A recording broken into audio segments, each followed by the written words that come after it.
கனவுல வேணா நீங்க புள்ளியா இருக்கலாம். நான் என் தொழில் நான் தான் கில்லி. அவனுக்கு ஒரு இன்ட்ரெஸ்ட் வரும். அந்த இன்ட்ரெஸ்ட் வேலையை தான் பார்க்கணும். நான் என் தொழில் பிடிச்சா வந்தேன். ஆனா இப்ப தொழில் ரொம்ப பிடிச்சு போச்சு. என்ன பண்ண சொல்லு?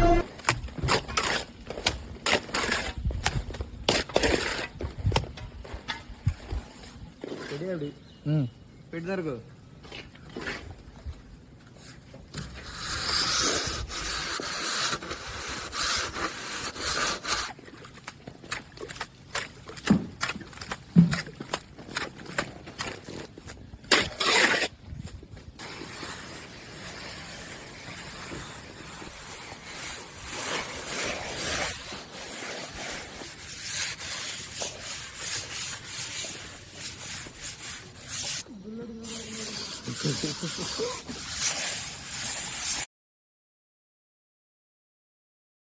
கனவுல வேணா நீங்க புள்ளியா இருக்கலாம்.